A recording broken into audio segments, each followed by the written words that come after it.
Shalom, selamat pagi. Yuk kita nyanyikan satu lagu ya dari perjanjian lama ini. Tuhan membuat segala sesuatu menjadi indah pada waktunya. In His time, in His time, He makes all things beautiful. In His time, Lord, please show me every day as You're teaching me Your way, that You do just what You say in Your time, in Your time, in Your time. You make all things beautiful in Your time. Lord, my life to You I bring. May its song I have to sing be to You a lovely things in Your time. Lord, my life to You I bring. May its song I have to sing be to You a lovely things in Your time.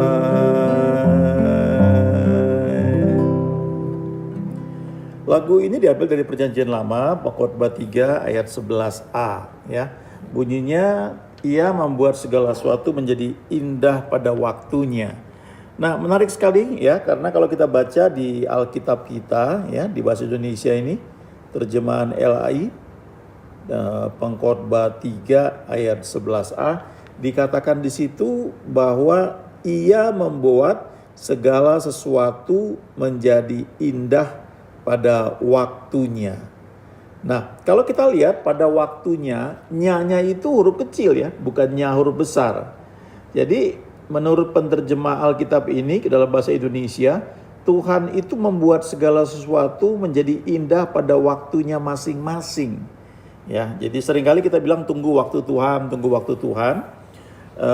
Tapi kalau dari ayat ini yang dibilang waktu Tuhan itu adalah waktu masing-masing ya. Nya ini huruf kecil bukan huruf besar. Jadi kalau terjemahan bahasa Inggris itu bunyinya He makes all things beautiful in its time ya, its time. Jadi pada waktunya masing-masing. Misalnya kalau wanita butuh waktu 9 bulan untuk melahirkan ya. Jadi waktunya itu 9 bulan ya. Kalau lebih cepat itu kelahirannya prematur namanya. Atau kalau lebih lama ya ada masalah ada gangguan sedikit ya. Tapi semuanya itu indah pada waktunya masing-masing. Tapi terjemahan bahasa Inggris juga ada yang menerjemahkannya sebagai He makes all things beautiful in His time.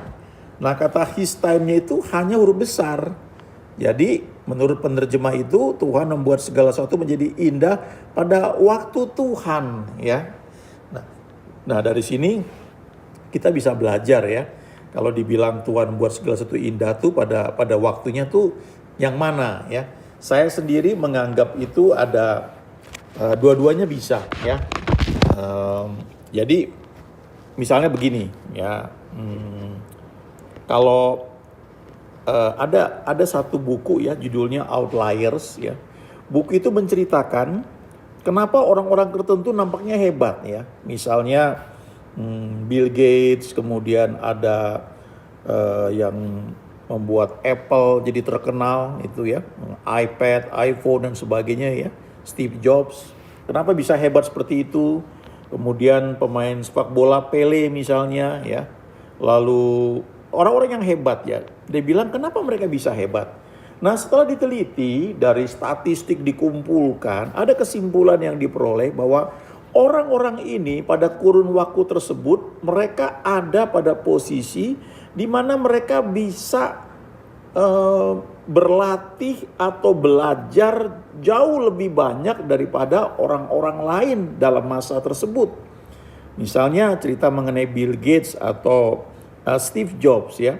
Itu setelah diteliti ternyata pada kurun waktu tersebut ketika mereka kuliah, mereka menggunakan di kampus mereka tuh ada komputer mainframe namanya ya. Saya masih ngalamin dulu waktu kuliah ya, bahkan saya ngalamin kuliah menggunakan komputer dengan sistem punch card ya. Jadi belum pakai keyboard dulu, tapi kartu yang dilobang-lobangin untuk buat program dan masuk ke komputer besar ya, seperti mainframe. Ya, mainframe memang ya. Jadi ada pusat komputernya, puskom. Tapi kemudian beralih masuk lewat keyboard, tapi masih komputer besar ya, mainframe.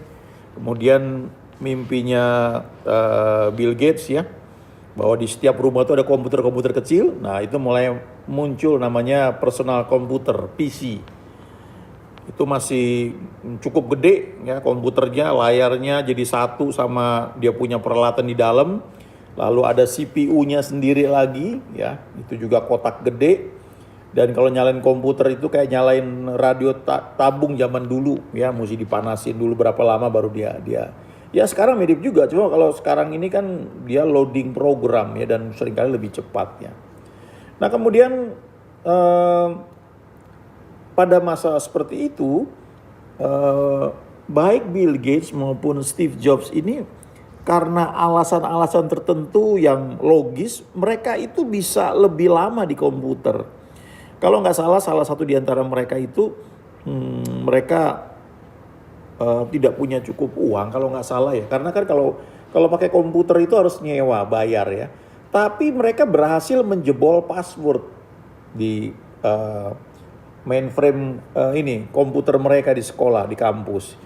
Jadi mereka bisa pakai itu seharian sampai malam sampai pagi lagi ya, tanpa perlu bayar, dan mereka menjadi ahli di situ.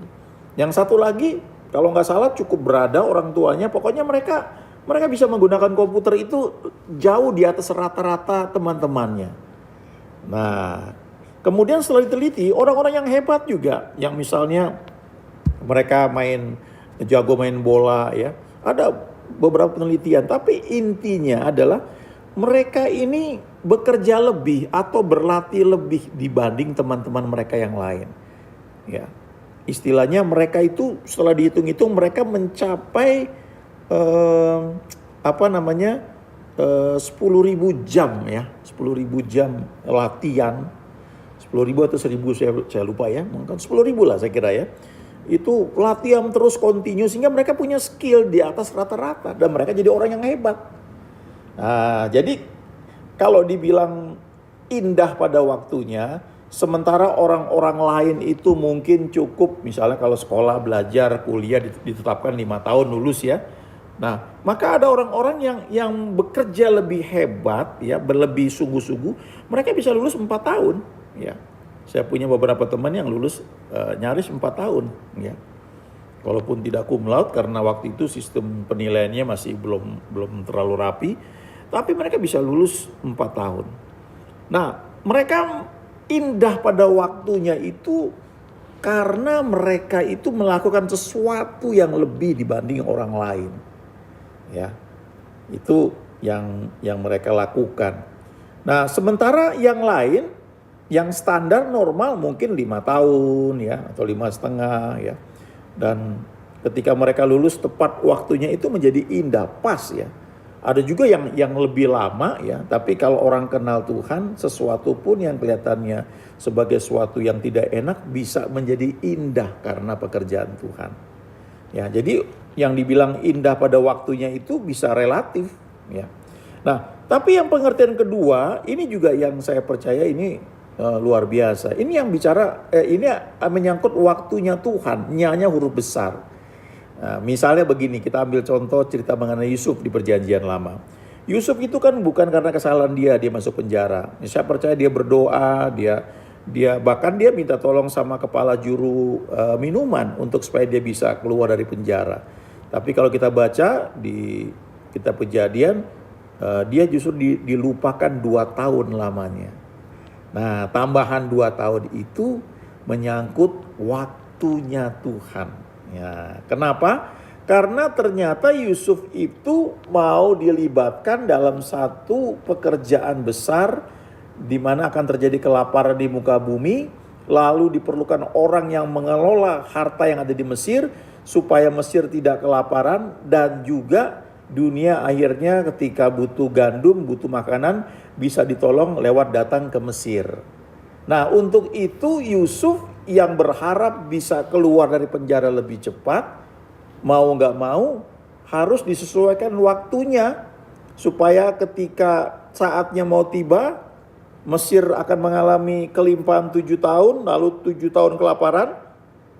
Kemudian Tuhan memberi mimpi kepada Firaun, dan Firaunnya nggak bisa tidur. Firaunnya cari orang, cari pengawalnya, asistennya, lalu kepala juru minuman kasih tahu, waktu saya di penjara itu ada satu orang yang bisa mengartikan mimpi.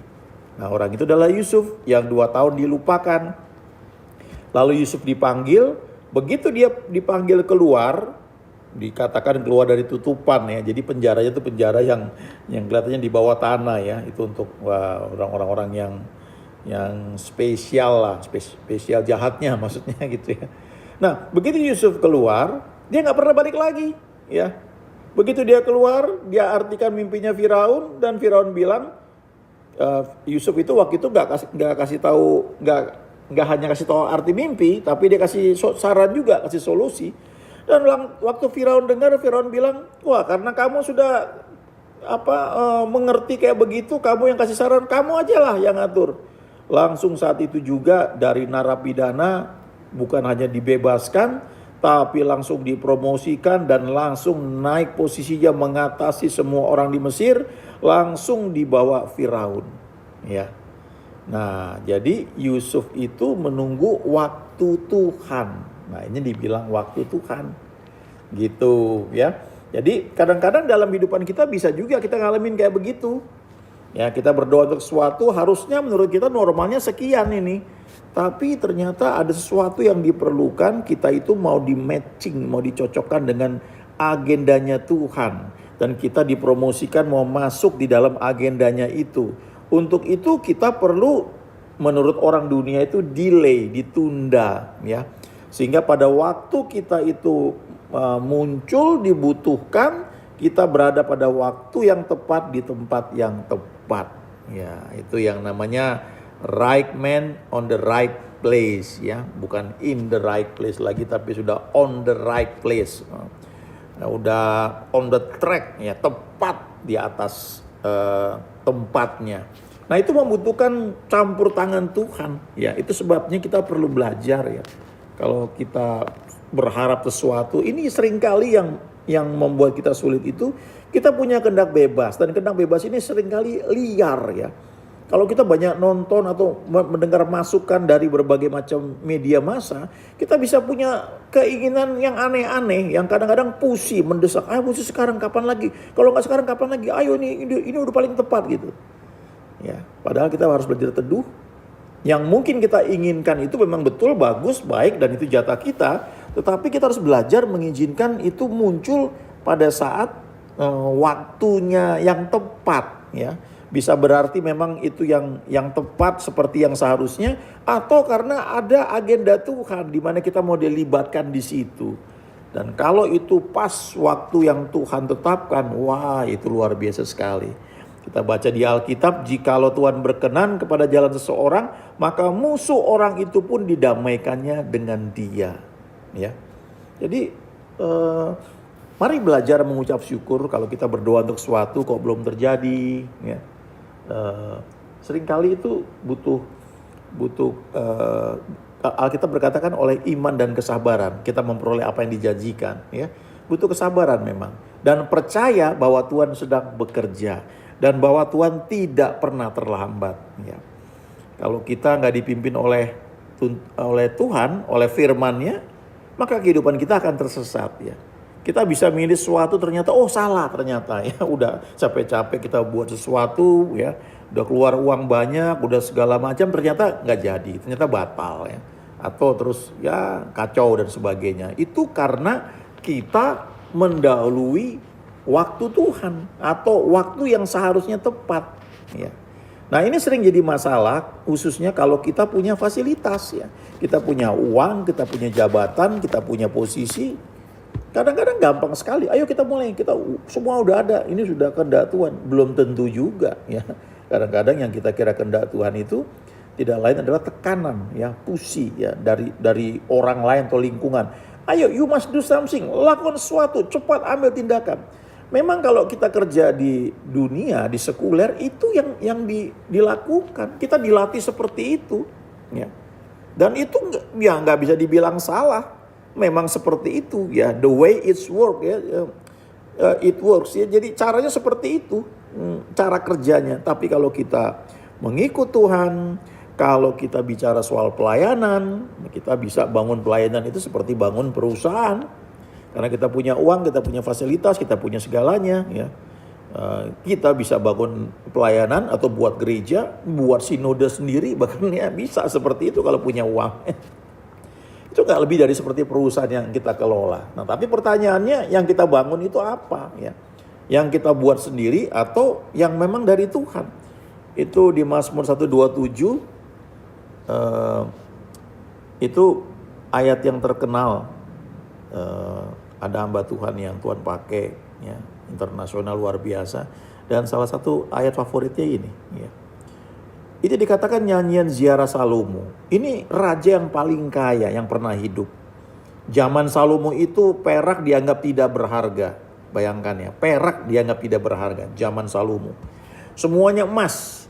Dan Salomo bilang begini ya di Mazmur 127 ayat 1 dan 2. Jikalau bukan Tuhan yang membangun rumah, sia-sialah usaha orang yang membangunnya. Jikalau bukan Tuhan yang mengawal kota, sia-sialah pengawal berjaga-jaga. Sia-sialah kamu bangun pagi-pagi dan duduk-duduk sampai jauh malam dan makan roti yang diperoleh dengan susah payah, sebab ia memberikannya kepada yang dicintainya pada waktu tidur. Jadi hamba Tuhan yang saya bilang tadi, dia bilang begini, ya kalau bukan Tuhan yang membangun pelayanan, membangun gereja, maka usaha manusia itu sia-sia. Kenapa sia-sia? Karena manusia yang membangun, ya. Padahal kita mungkin bilang ini pekerjaan Tuhan, ini pelayanan Tuhan. Tapi kita memperlakukannya seperti kita membuat perusahaan, membuat usaha sendiri. Yang nggak berhasil pindah lagi tempat lain, bangun lagi yang baru. Ya, try and error ya. Kita nggak mengizinkan Tuhan yang membangun ya hal tersebut. Jikalau bukan Tuhan mengawal kota, sia-sialah pengawal berjaga-jaga. Ya. Bahkan kamu sia-sia bangun pagi-pagi, duduk-duduk sampai jauh malam, makan roti yang diperoleh dengan susah payah. Sebab dikatakan Tuhan memberikan kepada yang dicintainya pada waktu tidur. Jadi sebenarnya izinkan Tuhan itu mengajari kita, bergaulah dengan Tuhan. Lalu sediakan waktu untuk mendengar dia bicara, mengajar kita. Lalu izinkan dia yang menunjukkan apa yang harus kita perbuat. Saya perhatikan pelayanan-pelayanan yang besar itu, hamba-hamba Tuhan itu melalui masa-masa yang sulit ya. Sampai mereka itu tidak lagi bisa bergantung pada kemampuan mereka. Ya. Beberapa tahun yang lalu saya ketemu seorang teman yang pengusaha. Dan dia cerita, dia melayani dan dia bangga ya. Dia merasa Tuhan berkati dia dan dengan uangnya dia bisa supply pelayanan di jalanan, nolong para gelandangan.